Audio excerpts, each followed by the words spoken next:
For Creamer Media's Polity, I'm Thabi Madiba. Researcher and analyst Professor Raymond Suttner joins me to discuss Cyril Ramaphosa triumphant. What does this mean? Welcome, Professor. Thank you. Investor confidence seems to lift following Cyril Ramaphosa's attendance at the World Economic Forum this past weekend. Is this a good sign for things to come?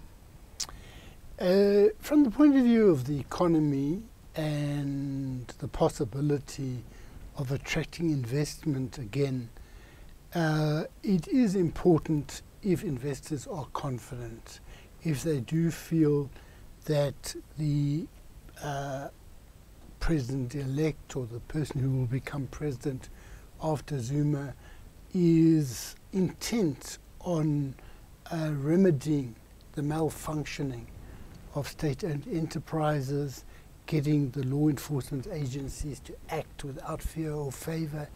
All of these things are part of building business confidence.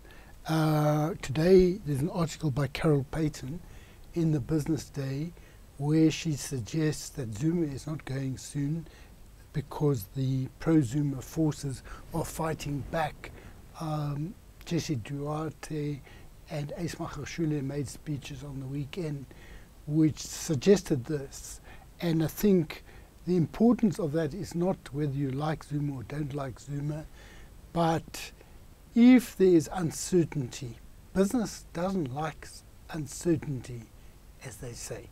They like to know that they are operating in a climate that is stable, that the rules are certain, that the rules will be applied, that there's not going to be a constant shake-up of people in positions. Now, if Ramaphosa were to become president of the country, he would presumably change the cabinet.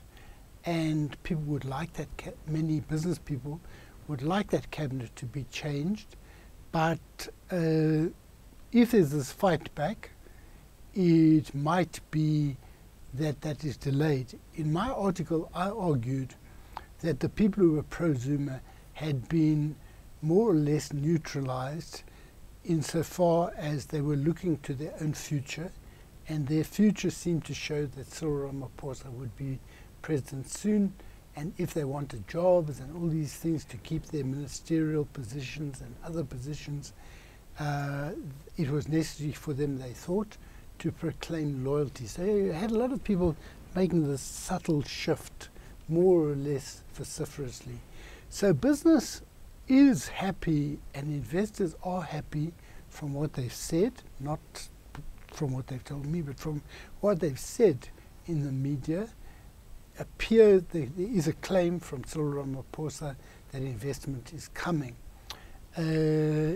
It's not clear because sometimes there's, this is not hard, this is really sentiment.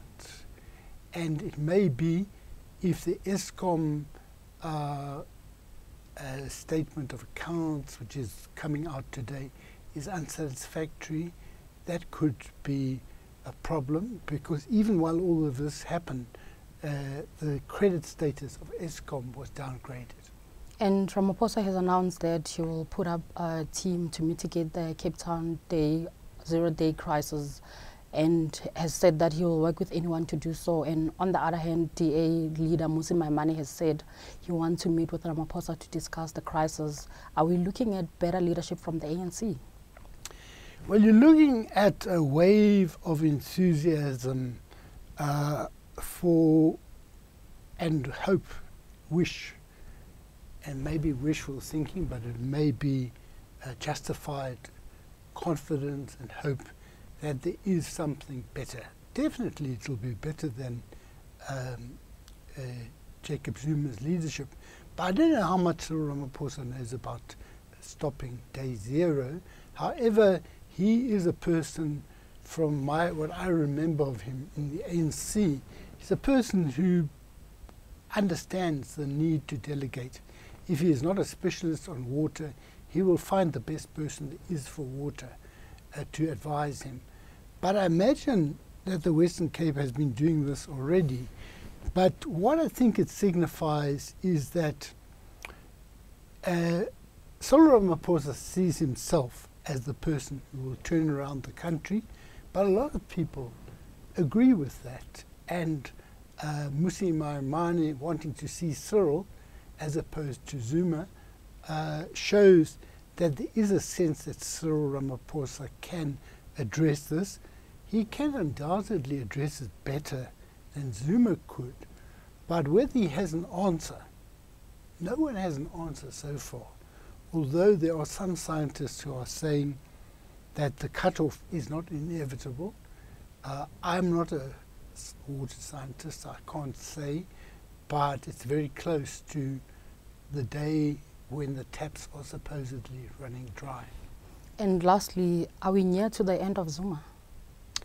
You know, I don't know. It's very hard to say because, as I indicated, there are these indications of a fight back from Zuma loyalists who are in the top 6, the Secretary General of the ANC and the Deputy Secretary General, Magashule and Duarte.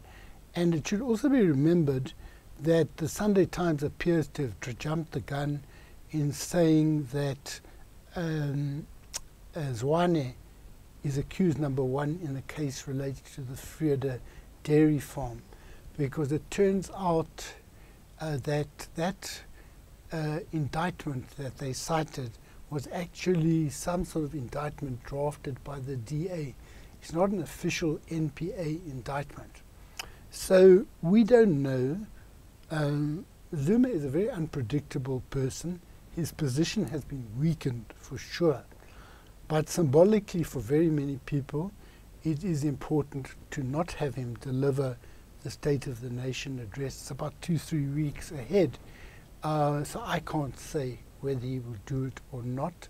There's little doubt that the Ramaphosa base is expanding at a leadership level and amongst the general public. But on the other hand, it's not an overwhelming victory where they can dictate the terms of everything. So maybe the time hasn't come yet. Thank you, Professor. Thank you. That was Professor Raymond Suttner speaking to Creamer Media's Polity about Cyril Ramaphosa triumphant. What does this mean?